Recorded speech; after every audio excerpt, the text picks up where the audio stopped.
কুরবানির প্রসঙ্গটা আসলেই আমাদের স্মৃতির মানসপটে আমাদের ইব্রাহিম আলাইহিস সালাম এবং ইসমাইল আলাইহিস সালামের যে কুরবানি, ওনাদের যে আত্মত্যাগ, এই দৃশ্যপটটি কিন্তু আমাদের চোখের সামনে ভেসে ওঠে। আমরা জানি যে ইব্রাহিম আলাইহিস সালাম আল্লাহ তাআলা সন্তুষ্টির জন্য স্বীয় পুত্র ইসমাইল আলাইহিস সালামকে কুরবানি করতে চেয়েছিলেন, এবং সেই প্রসঙ্গ থেকেই কিন্তু আমরা প্রতি বছর জিলহজের 10 তারিখে কুরবানি করে থাকি। এবং এই দৃশ্যটি আল্লাহ তাআলার কাছে এতই ভালো লেগেছিল, এই আত্মত্যাগের দৃশ্যকে আল্লাহ তাআলা স্মরণীয় করে রাখবার জন্য কিয়ামত পর্যন্ত সব বিশ্বাসীদের জন্য এই জিলহজের একই টাইমে, জিলহজের 10 তারিখে কুরবানি করাটাকে আল্লাহ তাআলা আমাদের উপর অবধারিত করে দিয়েছেন। এই বিষয়টি সূরাতুস সাফফাতের 105 নম্বর আয়াতে আল্লাহ তাআলা এভাবে ইরশাদ করছেন, ফালাম্মা বালাগা মাআহু সা'য়া ক্বালা ইয়া বুনাইয়া ইন্নী আরা ফিল মানামি আন্নী আযবাহুক ফানজুর মাযা তারা।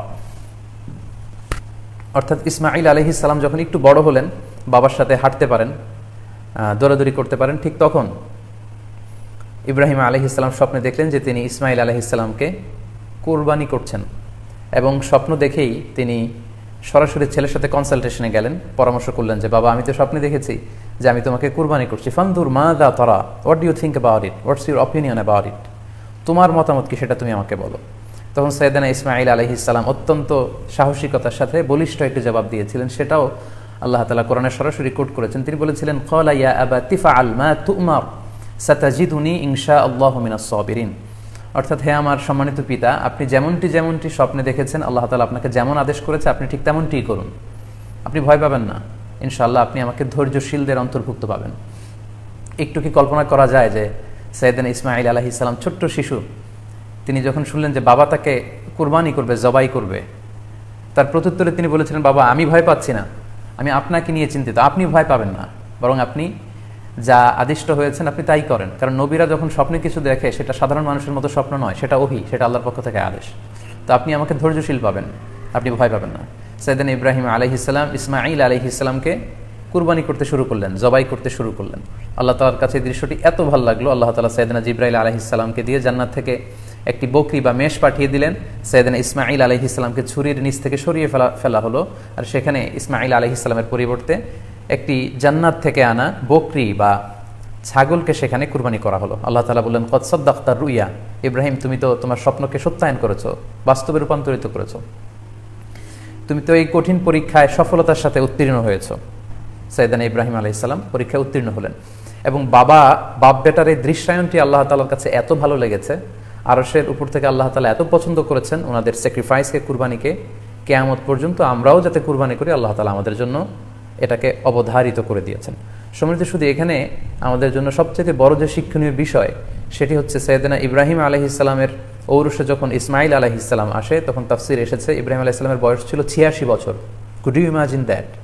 86 বছর বয়সে যখন একটা সন্তান আল্লাহ তাআলা ওনাকে দান করলেন, আল্লাহ তাআলা বললেন যে সেই সন্তানকে তুমি জবাই করো। আমরা অনেক দম্পতির কথা জানি, তাদের সন্তান হয় না, 15 বছর, 20 বছর, 25 বছর পর অনেক সময় তাদের সন্তান হয়। সেই সন্তানটাকে তারা কত পছন্দ করে, সেই বাচ্চাটাকে তারা কত আদর করে। তো 86 বছর বয়সে আল্লাহ তাআলা ইসমাঈল আলাইহিস সালামকে দান করেছিলেন। এই আদরের সন্তানটাকে আল্লাহ তাআলা বলেন, তুমি কুরবানি করো।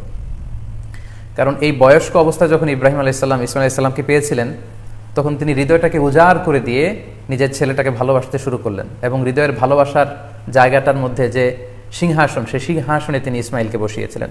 আল্লাহ তাআলা চেয়েছিলেন যে ইসমাঈলকে সেখান থেকে সরিয়ে ওই ভালোবাসার সিংহাসনের জায়গাটাতে তুমি যেন আল্লাহ তাআলাকে স্থান দাও, এবং সেই পরীক্ষাটাই তিনি বেসিক্যালি সাইয়েদানা ইব্রাহিম আলাইহিস সালামের কাছ থেকে করেছিলেন, এবং সেই পরীক্ষায় সাইয়েদানা ইব্রাহিম আলাইহিস সালাম সফলতার সাথে উত্তীর্ণ হয়েছিলেন। অর্থাৎ আল্লাহ চেয়েছিলেন যে তোমার হৃদয়ের ভালোবাসার সবচাইতে বড় জায়গাটা হচ্ছে ইসমাঈলের, তোমার পুরো হৃদয়টা জুড়ে আছে ইসমাঈল, আমি চাই তুমি আমার সন্তুষ্টির জন্য এই ইসমাঈলকে বিলিয়ে দাও, এই ইসমাঈলকে কুরবানি করে দাও। সম্মানিত, শুধু এই স্টোরিটা থেকে আমাদের জন্য শিক্ষা হচ্ছে যে সাইয়েদানা ইব্রাহিম আলাইহিস সালামের হৃদয়ের সবচাইতে পছন্দনীয় বিষয়টা ছিল ইসমাঈল। তিনি ইসমাঈল আলাইহিস সালামকে, নিজের ছেলেকে বেশি পছন্দ করতেন। ইব্রাহিম আলাইহিস সালামের হৃদয়ে যেমনি ইসমাঈল ছিল, আমাদের প্রত্যেকের হৃদয়ে কিন্তু এরকম এক একটা ইসমাঈল আছে, কল্পিত ইসমাঈল, রূপক ইসমাঈল। আমাদের কারো হৃদয়ের ইসমাঈল হচ্ছে আমাদের টাকা পয়সা, আমাদের কারো হৃদয়ের ইসমাঈল হচ্ছে আমার ব্যাংক ব্যালেন্স, আমাদের কারো হৃদয়ের ইসমাঈল হচ্ছে আমার দামি গাড়ি, আমাদের কারো হৃদয়ের ইসমাঈল হচ্ছে আমার দামি গাড়ি, আমাদের কারো হৃদয়ের ইসমাঈল হচ্ছে আমাদের যশ, খ্যাতি, আমাদের ক্ষমতা, প্রতিপত্তি, এগুলো। আল্লাহ তাআলা চান আমাদের প্রত্যেকের যার যার হৃদয়ের ইসমাঈল যেটা, সেটাকে আমরা আল্লাহ তাআলার সন্তুষ্টির জন্য উৎসর্গ করতে পারবো কিনা, আল্লাহ তাআলার খুশির জন্য সেরেফ শুধুমাত্র আল্লাহ তাআলার জন্য আমার হৃদয়ের ইসমাইলটাকে আমি স্যাক্রিফাইস করতে পারবো কিনা, এই শিক্ষাটা দেওয়ার জন্যই বেসিক্যালি আল্লাহ তাআলা এই কুরবানিকে আমাদের জন্য প্রেসক্রাইব করেছেন। আল্লাহ তাআলা চান যে আমাদের হৃদয়ের পুরো জায়গাটা জুড়ে যেন আল্লাহ তাআলার সন্তুষ্টি, আল্লাহ তাআলার ভালোবাসা, আল্লাহকে যে আমরা ফিল করি, আল্লাহকে যে আমরা ভয় পাই, সেই জায়গাটাতে যেন আমরা আল্লাহ তাআলাকে রাখতে পারি। এটাই মূলত আল্লাহ তাআলা আমাদের কাছ থেকে চান। এবং আমাদের জীবনের সব কাজগুলোই হবে শুধুমাত্র কেবলমাত্র আল্লাহ তাআলার সন্তুষ্টির জন্য। এজন্য বিশ্বনবী সাল্লাল্লাহু আলাইহি ওয়াসাল্লামকে কিন্তু আল্লাহ রাব্বুল আলামিন শিখিয়ে দিয়েছেন যে কুল ইন্না সলাতি ওয়া নুসুকি ওয়া মাহইয়ায়া ওয়া মামাতি লিল্লাহি রাব্বিল আলামিন। হে নবী, আপনি বলুন যে আমার নামাজ, আমার কুরবানি, আমার জীবন, আমার মরণ সবটাই তো আল্লাহর জন্য। তাই আমাদের হৃদয়ে যদি আমরা আল্লাহকে স্থান দিতে পারি, আমাদের সব কিছু, সাইয়েদনা ইব্রাহিম আলাইহিস সালাম যেমনি নিজের প্রিয় পুত্র সন্তানকে কুরবানি করেছিলেন, ঠিক তেমনিভাবে আমাদের হৃদয়ের ইসমাইলটাকেও যদি আমরা আল্লাহর সন্তুষ্টির জন্য স্যাক্রিফাইস করতে পারি, কুরবানি করতে পারি, তাহলেই কিন্তু এই কুরবানির শিক্ষাটা আমাদের জন্য বাস্তবায়িত হবে বা সফল হবে। এবং এই শিক্ষাটা দেওয়ার জন্য আল্লাহ তাআলা এই কুরবানির বিধানকে আমাদের জন্য জারি করেছেন, যে আমাদের হৃদয়ে শুধু আল্লাহ তাআলার ভয় থাকবে। এবং এই যে আমরা কুরবানি করবে, কুরবানির রক্ত, গোশত, চামড়া কোনোটাই কিন্তু আল্লাহ তাআলার কাছে পৌঁছে না, পৌঁছে হচ্ছে আমাদের হৃদয়ের ভয়, তাকওয়াটা আল্লাহ তাআলার কাছে পৌঁছে। সূরাতুল হজ্জের 37 নম্বর আয়াতে আল্লাহ বলছেন, লা ইয়ানালাল্লাহা লুহুমুহা ওয়ালা দিমাউহা ওয়ালাকি ইয়ানালুহু তাকওয়া মিনকুম। এই কুরবানির রক্ত, কুরবানির গোশত এগুলো তো আল্লাহর কাছে পৌঁছে না, আল্লাহর কাছে পৌঁছে হচ্ছে তোমাদের তাকওয়া। আমরা কতটা ইখলাসের সাথে, কতটা আন্তরিকতার সাথে, কতটা আনুগত্যের সাথে আমাদের সম্পদ, আমাদের নিজেদেরকে আমরা আল্লাহর কাছে সোপর্দ করতে পেরেছি, আমরা কতটা আল্লাহর সমর্পিত বান্দা হতে পেরেছি, এটাই হচ্ছে এই কুরবানির শিক্ষা, যেটা সাইয়েদনা ইব্রাহিম আলাইহিস সালাম গোটা বিশ্ববাসীর জন্য নিদর্শন এই ঘটনার মধ্য দিয়ে কিন্তু আমাদের জন্য রেখে গিয়েছেন। তাই আমরা এই কুরবানির মধ্য দিয়ে এটা যেন ফিল করি যে আমাদের সবটুকুন আমরা আল্লাহর জন্য বিলিয়ে দিতে প্রস্তুত আছি। সম্মানিত, শুধু এই কুরবানির দিনে ইয়াউমুন নাহারে বা 10 জিলহজে আমরা যে কুরবানি উদযাপন করবো, ঈদুল আজহা উদযাপন করব, এই দিনের সবচাইতে প্রিয় আমল হচ্ছে আল্লাহ তাআলার কাছে পশু জবাই করে, যেটা আমরা বলেছি ইব্রাহিম আলাইহিস সালামের সেই ঘটনার, সেই দৃশ্যায়নের পুনরাবৃত্তি আল্লাহ তাআলা সেটা দেখতে চান। আমরা পশু জবাই করে রক্ত প্রবাহিত করে দেয়, এটা আল্লাহ তাআলার কাছে খুবই পছন্দনীয়।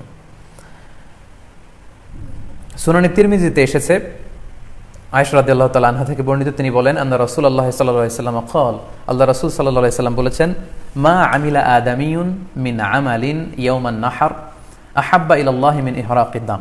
অর্থাৎ ইয়াউমুন নাহারে 10 জিলহজে পশু কুরবানি দিয়ে সে পশুর রক্ত প্রবাহিত করে দেওয়ার চেয়ে শ্রেষ্ঠ কোনো আমল আর আল্লাহর কাছে হতে পারে না, এর চেয়ে কোনো প্রিয় আমল আল্লাহর কাছে নেই। তার মানে কুরবানির দিনে সবচাইতে প্রিয় আমল, আল্লাহর কাছে পছন্দনীয় আমল হচ্ছে কুরবানি করা। তাই আমাদের যাদের সাধ্য আছে আমরা যেন বেশি বেশি কুরবানি করি। সম্মানিত, শুধু আমরা জানি যে এই কুরবানিকে আল্লাহ তাআলা আমাদের উপর আবশ্যক করেছেন। কুরবানির হুকুম সম্পর্কে যদি বলি তাহলে বলবো যে এটা ওয়াজিব হানাফি স্কুল অফ থট অনুযায়ী, কিন্তু অন্যান্য মাযহাবে এটাকে সুন্নাতে মুআক্কাদা বলা হয়েছে।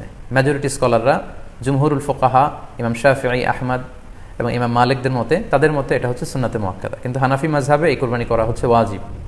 যেহেতু আমাদের বাংলাদেশে বেশিরভাগই হচ্ছে হানাফি মাযহাবের অনুসারী, সো এটা কিন্তু আমাদের জন্য অবধারিত। যাদেরকে আল্লাহ তাআলা সম্পদ দিয়েছেন, টাকা পয়সার মালিক বানিয়েছেন, স্বাবলম্বী করেছেন, আমাদের প্রত্যেকের উপর কিন্তু এই কুরবানি করাটা ওয়াজিব।